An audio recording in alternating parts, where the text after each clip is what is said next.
The Marksmanship Lesson by Allah Loleth. Kelmaril Bryn had very definitive opinions on how things should be done. Every slave he bought on the day he bought him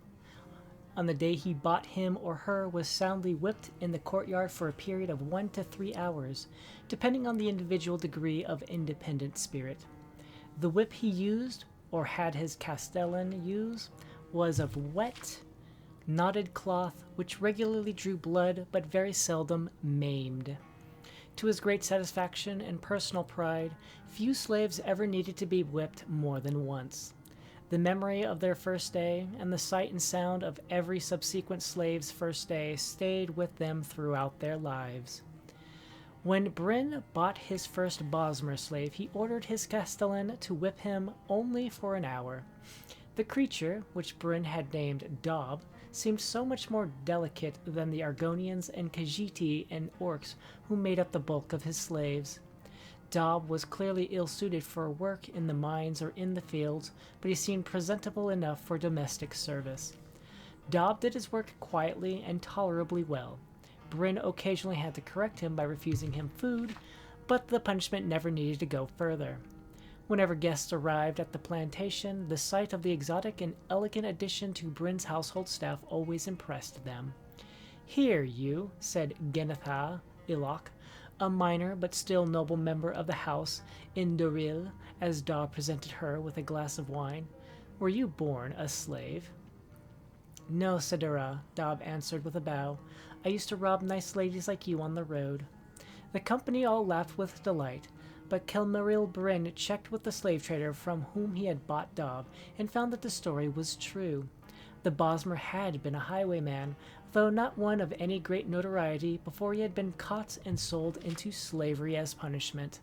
It seemed so extraordinary that a quiet fellow like Daub, who always looked respectfully downwards at the sight of his superiors, could have been a criminal.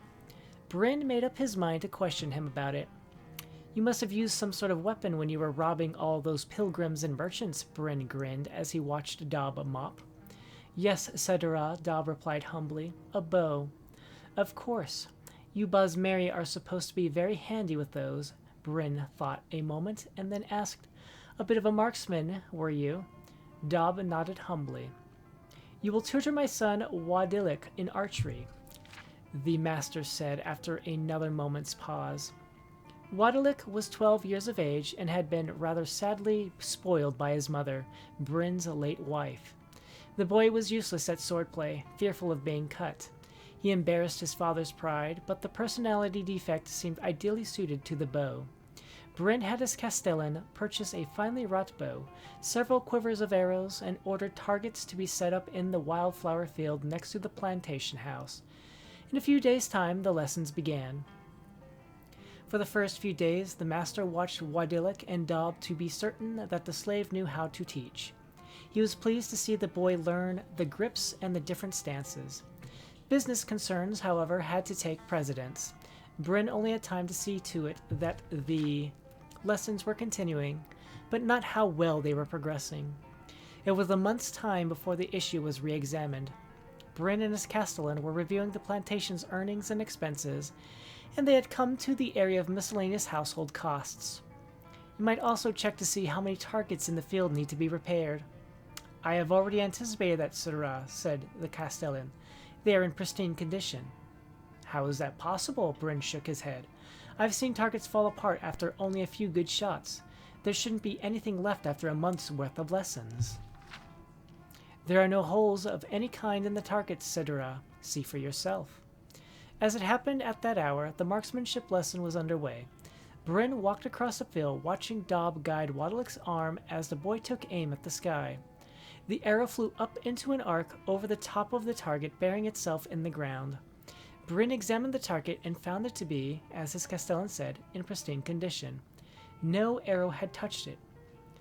"Master Wadilik, you must pull your right arm down further," Daub was saying, "and the follow-through is essential if you expect your arrow to gain any height." "Height?" Bryn snarled. "What about accuracy? Unless he's been secretly racking up a high kill ratio on birds, you haven't taught my son a thing about marksmanship." Daub bowed humbly. "Sedera, First, Master Wadalik must become comfortable with the weapon before he need worry about accuracy. In Valenwood, we learn by watching the bolt arc at different levels, in different winds, before we try very hard to strike targets. Bryn's face turned purple with fury. I'm not a fool. I should have known not to trust a slave with my boy's education. The master grabbed Dob and shoved him toward the plantation house. Dob, head down, began the humble, shuffling walk he had learned in his domestic duties. Wadalik, tears streaming down his face, tried to follow. You stay and practice, roared his father. Try aiming at the target itself, not at the sky. You're not coming back into the house until there is one hole in that damned bullseye. The boy tearfully returned to practice, while Bryn brought Dob into the courtyard and called for his whip. Dob suddenly broke away and scrambled to hide between some barrels in the center of the yard. Take your punishment, slave. I should have never shown you mercy the day I bought you, Bryn bellowed, bringing the whip down on Dob's exposed back again and again. I have to toughen you up. There'll be no more soft jobs as tutor and valet in your future. Wadalik's plaintive yell drifted in from the meadow. I can't, father, I can't hit it. Master Wadalik, Dob cried back as loud as he could, his voice shaking with pain. Keep your left arm straight and aim slightly east. The wind has changed. Stop confusing my son, Bryn screamed.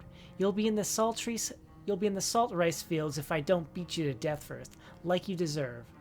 Dob, the boy wailed, far away. I still can't hit it. Master Wadalik, take 4 steps back, aim east, and don't be afraid of the height. Dob tore away from the barrels, hiding under a cart near the wall. Bryn pursued him, raining down blows.